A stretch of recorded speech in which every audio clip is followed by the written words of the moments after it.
पारू या मालिकेच्या आजच्या एपिसोडमध्ये आपण पाहणार आहोत. पारू अहिल्या मॅडमच्या पाया पडते. अहिल्या मॅडम म्हणतात, उठ पारू, तू अगदी गोड आहेस, कालच्या शिऱ्यासारखी. पण कालचा शिरा आहे ना, तू बनवायला नको होतास. पारू आता एकदम घाबरते. त्यावर अहिल्या मॅडम तिला म्हणतात, मला माहिती आहे पारू, पण हे बघ, हा जो मान होता ना, तो या घरच्या सुनेचा होता. त्यावर पारू म्हणते, माफ करा अहिल्या मॅडम, पण अहो प्रिया मॅडमच्या हातून चुकून रवा करपला होता, त्यामुळं मी बनवला. त्यावर अहिल्या मॅडम म्हणतात, मला सगळं माहिती आहे पारू, तू काही ठरवून केलेलं नाहीये सगळं. तू प्रियाचा मान राखला, पूजेमध्ये काहीही कोणताही अडथळा येऊ दिला नाहीस. तुझ्यावर मारुतीचे संस्कार आहेत. पारू आता घाबरून खाली बघत असते, तिला खूप भीती वाटत असते. तर इकडे Priya madam, Pritam sir, Aditya sir सगळे घराबाहेर थांबलेले असतात आणि ते पारूची वाट बघत असतात. पण प्रिया मॅडम, प्रीतम सर एकमेकांच्या प्रेमात अखंड बुडालेले असतात. ते एकमेकांच्या डोळ्यात हरवून गेलेले असतात. ते पाहून श्रीकांत सर त्यांना हाक मारू लागतात. पण या दोघांचे कुठं लक्ष असते, ह्या दोघांच्या लक्षात येतोय. हे पाहून आदित्य सर चुटकी वाजवतात आणि त्या दोघांनाही भानावर आणतात. श्रीकांत सर आता म्हणतात, हे बघा प्रिया, प्रीतम, अहिल्या पारूला आणि आदित्यला तुमच्यासोबत का पाठवते माहितीये? त्यावर प्रीतम सर म्हणतात, का, कशासाठी पाठवते? त्यावर श्रीकांत सर म्हणतात, तुम्ही दोघांनीही आगाऊपणा करू नये म्हणून. हे ऐकून दोघे आता खूप लाजतात. पुढे आदित्य सर सावित्री आत्यांना म्हणतात, पारू कुठे राहिले, तिला बोलवा ना. त्यावर दामिनी म्हणते, आदित्य, पारू कशाला हवाय, मी आहे ना, मी येते तुमच्यासोबत पिकनिकला. त्यावर लगेच मोहन काका म्हणतात, हे बघ दामिनी, पिकनिक आणि देवदर्शन यांच्यामध्ये फरक आहे. दामिनी म्हणते, माहिती आहे हो मला, मी इथे तुमच्यासोबत दर्शनाला येते. आदित्य सर म्हणतात, राहू दे ग काकू, अगं आईने सांगितले पारूला, आम्ही जाऊ एकत्र. सावित्री आत्या, पारू कुठे राहिलीये, बोला ना. आदित्य सर सारखं आता पारू पारू करतायत म्हणून सावित्रीला खूप छान वाटत असते. ती खूप खुश असते आणि सगळ्यांशी गप्पा मारत असते. तर इकडे अहिल्या मॅडम पारूला म्हणते, पारू, या घरासाठी जे जे करणं शक्य आहे ते तू सगळं करतेस, पण अगं इतका चांगुलपणा बरोबर नाही ग. हा तुझा चांगुलपणा तुझ्यासाठी घातक ठरू शकतो. एक छोटीशी ठिणगी सुद्धा वनव्याला कारणीभूत ठरू शकते. माझ्या मुलांवरती शिस्त आहे, संस्कार आहे आणि त्यांना त्यांच्या मर्यादा माहिती आहेत. ते या घराचं, घरातल्यांचं, त्यांच्या आई वडिलांचं नाव जाणार नाही, असं काहीही चुकीचं वागणार नाहीत. आणि मला वाटतं मारुतीची पण तुझ्याकडून तीच अपेक्षा असेल ना, हो ना? आता पारू मात्र काहीच बोलत नाही. ती मान खाली घालून उभी असते. त्यानंतर अहिल्या मॅडम पारूला म्हणतात, अगं चल पारू खाली, सगळेजण वाट बघत असतील. असे म्हणून आता दोघेही खाली निघून येतात. आता खाली प्रीतम सर, प्रिया मॅडम, अहिल्या मॅडमच्या आणि श्रीकांत सरांच्या पाया पडतात, त्यांचे आशीर्वाद घेतात. अहिल्या मॅडम म्हणतात, हे बघा, भक्तिभावाने, चांगल्या भावनेने जे काही मागाल देवाकडे, ते देव नक्की देतो. जसं आजपर्यंत आपल्याला दिलंय, आपल्याला त्यानं भरभरून दिलंय, त्याच्यासमोर तुम्ही लीन व्हा, त्याचे आशीर्वाद घ्या आणि संसाराला तुमच्या सुरुवात करा. आणि प्रिया मॅडम म्हणतात, प्रिया, आज तुझा उपवास असणार आहे. देवदर्शन होईपर्यंत काही खायचं प्यायचं नाहीये. तू पूजा केली, देवीची ओटी भरली की लगेच तुझा उपवास सुटेल. प्रीतम तुझा उपवास सोडेल. तुम्हाला डबे दिलेले आहेत हा सावित्रीने, पण ते पूजा झाल्यानंतरच खायचे आहेत. लक्षात आहे ना प्रिया? प्रिया मॅडम म्हणतात, हो, माझ्या सगळं लक्षात आहे अहिल्या मॅडम. पुढे अहिल्या मॅडम म्हणतात, प्रवासात तुम्हाला काही लागलं वगैरे, काही कमी पडू नये म्हणून मी पारूला पाठवते. पारू सगळं बघेल, काय हवं काय नको ते सगळं बघेल ती. सगळेजण आता कारमध्ये बसतात आणि तिकडून निघतात. ते सगळेजण आता निघालेले असतात आणि वाटेतच कार बरोबर बंद पडते. आदित्य सर खाली उतरतात आणि कारला काय झाले ते पाहू लागतात. तोच पाठीमागून प्रिया मॅडम आणि प्रीतम सर पण उतरतात. प्रीतम सर आदित्य सरांना विचारतात, दादा, अरे काय झाले? त्यावर आदित्य सर म्हणतात, अरे बघतोय मी, आधी बघू तर ते मला. प्रीतम सर आता प्रिया मॅडम जवळ जातात आणि दोघेही बोलत असतात, गप्पा मारत असतात. तेवढ्यातच पारूही खाली उतरते. ते आदित्य सरांकडे जाते आणि त्यांना विचारते, काय झालं आदित्य सर, मी काही मदत करू का? त्यावर आदित्य सर म्हणतात, पारू, तुला यातलं पण कळतं? पारू म्हणते, हो, मला माझ्या बाने शिकवलंय थोडं थोडं. आदित्य सर आता फुल इम्प्रेस झाले असतात पारूवर. ते पारूला म्हणतात, पारू, तुला काही येत नाही ग, तुला तर सगळंच येतं. तर इकडे Priya madam, Pritam sir dance करत असतात, एकमेकांशी गप्पा मारत असतात, चेष्टा मस्करी करत असतात. तर पारू त्यांच्याकडेच बघत राहते आणि ती हरवून जाते. त्या दोघांमध्ये ती स्वतःला आणि आदित्य सरांना बघत असते. तिला असं वाटतं की ते दोघे एका गावामध्ये आहेत. पारूने साडी नेसलेली असते तर आदित्य सरांनी शेतकऱ्याचा ड्रेस घातलेला असतो आणि दोघे सुंदर गाण्यावर नाचत असतात. असा पारूला भास होत असतो. पारू ते स्वप्नच बघत असते आणि खूप खुश असते.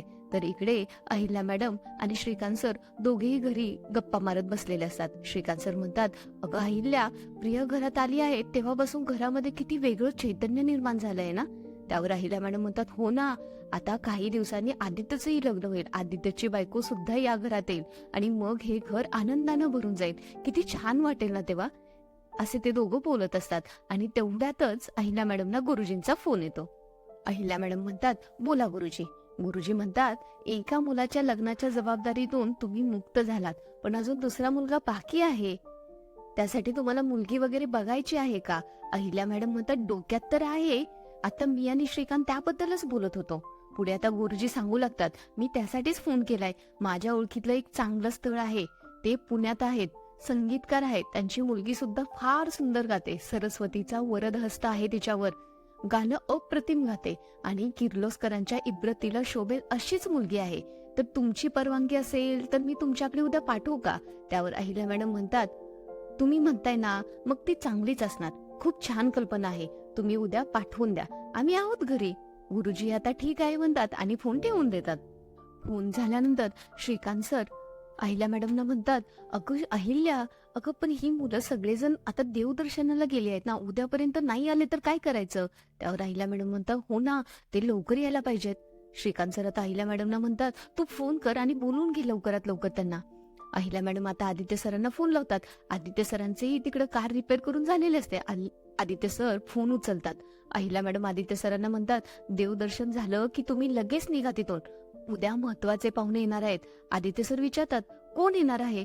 पण अहिल्या मॅडम त्यांना काहीच सांगत नाहीत, फक्त एवढंच म्हणतात की तुम्ही लवकर या, फक्त महत्वाचे पाहुणे येणार आहेत एवढं लक्षात ठेवा. आदित्य सर आता प्रीतम आणि प्रियाला म्हणतो, चला लवकर, आईने सांगितले लवकर देवदर्शन करा आणि लवकर घरी या, आपल्या घरी उद्या खास पाहुणे येणार आहेत. प्रीतम सर विचारतात, आता हे सगळं काय मध्येच, पाहुण्यांचं कुठून आलं मध्येच? आदित्य सर म्हणतात, प्रीतम, देवदर्शन करायला जायचंय ना, आणि प्रियाचा पण उपवास आहे, लक्षात असू दे, चला गाडीत बसा लवकर. आता सगळेजण गाडीत बसतात आणि देवदर्शनाला निघून जातात. इकडे दामिनी मात्र आपल्या रूम मध्ये फेऱ्या मारत बसलेली असते. ती विचार करत असते. ती म्हणते, मला आधी या पारूवर फक्त संशय होता, पण आता माझी खात्री पटली आहे. मी खात्रीने सांगू शकते की ही पारू काहीतरी लपवते, काहीतरी गडबड चालू आहे तिची. किती कमी वेळात पारू या घरामध्ये किती रमून गेलेली आहे. मी कधीपासून इथे आहे, पण वहिनींच्या पुढे मागे मी अजिबात करत नाही आणि वहिनींना माझी सवय पण झालेली नाहीये. पण ही पारू जराशी काही लांब गेली की वहिनी सतत पारू पारू करत असतात. मी तरी सांगितलं होतं, आदित्यानी पारू नवरा बायको म्हणून गावाला राहत होते, तरी वहिनींना काही प्रॉब्लेम नाही. या पारूचं नेमकी काय गडबड आहे ना, मी ते शोधून काढणारच. शेवटी माझं नाव पण दामिनी आहे, दामिनी. तर इकडे Paru, Aditya sir, Pritam sir, Priya madam सगळे मंदिराजवळ येतात. प्रिया मॅडम पारूला म्हणते, हा उपवास कधी सोडायचा, मला खूप भूक लागली आहे. त्यावर पारू म्हणते, अजून थोडा वेळ, देवी यांनी काय सांगितलंय आठवतंय ना, आधी देवाचं दर्शन घ्यायचं, मग प्रीतम सर तुमचा उपवास होणार, चला आतमध्ये. सगळेजण आता आतमध्ये जातात आणि देवीचे दर्शन घेतात. पारू प्रिया मॅडमना म्हणते, प्रिया मॅडम, देवीची ओटी भरायची असते, तुमच्या सासरी सुख नांदण्यासाठी, नवऱ्याला दीर्घायुष्य मिळण्यासाठी, देवीची कृपा तुमच्या घरावर राहण्यासाठी तुम्ही ओटी भरायची असते. प्रिया मॅडम आता ओटी भरतात आणि पारूला हळदी कुंकू लावतात. पारू ही प्रिया मॅडमना हळदी कुंकू लावते. पुढे प्रिया मॅडम प्रीतम सरांच्या पाया पडतात आणि चक्क प्रीतम सर ही प्रिया मॅडमच्या पाया पडतात. प्रिया मॅडम म्हणते, प्रीतम सर अहो हे काय करताय? त्यावर प्रीतम सर म्हणतात, प्रिया मॅडम, अहो जुन्या परंपरा आहेत या, पण आपण दोघं एकमेकांचे लाईफ पार्टनर आहोत ना, मग हे पाया वगैरे पडणं कशासाठी? तुम्ही माझ्या पाया पडला ना तर मी पण तुमच्या पाया पडेन. हे सगळे खूप खुश असतात. प्रिया मॅडम आता मागे वळून बघतात तर पारू तिथे नसते. प्रिया मॅडम म्हणतात, ही पारू कुठे गेली आहे? प्रिया मॅडम आता पारूला शोधायला बाहेर निघून जातात. तर इकडे गणी अभ्यास करत बसलेला असतो. तोच तिथे दामिनी येते आणि दामिनी म्हणते, काय रे गणी, काय करतोयस? त्यावर गणी म्हणतो, तुम्ही साहेब माणसं आमच्या गरिबांच्या घरी कसं काय? दामिनी म्हणते, हे नाटक आधी बंद करा आणि मी इकडून. गणी म्हणतो, अहो हे आमचं घर आहे, मी नाही जाणार, तुमचं चुकतंय काहीतरी. त्यावर दामिनी म्हणते, तुझी लायकी ओळखून राहायचं, लक्षात ठेवायचं, हे क्वार्टर आम्ही तुम्हाला दिले आहेत, आमचे क्वार्टर्स आहेत हे, असे म्हणून गणीला हाताला धरून बाहेर काढते आणि दरवाजाला कडी लावते, पडदे बंद करून घेते आणि रूम मध्ये कुठला काही पुरावा सापडते का त्याची शोधाशोध करू लागते. ती बेडच्या खाली बघते, फोटोच्या मागं बघते, तिजोरीमध्ये बघते, पण तिला काहीच सापडत नाही. शेवटी तिला एक पेटी दिसते, भिक्कारी पेटी. काय असेल त्या पेटीमध्ये असे म्हणून ती पेटी खाली उतरवते आणि पेटी उघडते आणि आतमधले सगळे कपडे फेकून देते आणि सगळ्यात शेवटी तिला एक चिठ्ठी सापडते. ती खूप खुश होऊन जाते आणि ती चिठ्ठी आता वाचू लागते. तिला एक भक्कम पुरावा सापडलाय असे तिला वाटते. ती आता चिठ्ठी घेऊन तिथून निघून जाते. तर इकडे पारू एकटीच देवीचे दर्शन घेत असते. प्रिया मॅडम पाठीमागून येतात आणि पारूला म्हणतात, पारू एकटीच काय मागतेस देवाला, चांगला नवरा का? पारू म्हणते, काही नाही हो प्रिया मॅडम. तोच तिथे आदित्य सर आणि प्रीतम सर येतात. आदित्य सर म्हणतात, चला लवकर, घरी पाहुणे येणार आहेत, आईनं लवकर बोलवलंय. तेवढ्यातच पारूला चक्कर येते आणि पारू खाली पडणार. तोच आदित्य सर तिला पकडतात आणि प्रीतम सरांना पाणी आणायला सांगतात. प्रीतम सर आता पाणी घेऊन येतात आणि ते प्रीतम सरांनी आणलेले पाणी आदित्य सर पारूला पाजतात. पारू मनातल्या मनात विचार करते आणि म्हणते, देवी आई, माझं व्रत आदित्य सरांकडून सोडवलंस तू, किती छान झालं, हा एक विधी पूर्ण होत आहे. पारू खूप खुश झालेली असते आणि आपला आजचा एपिसोड इथेच संपतो. तर असेच अपडेट पाहण्यासाठी चॅनेलला लाईक आणि सबस्क्राईब करा. धन्यवाद.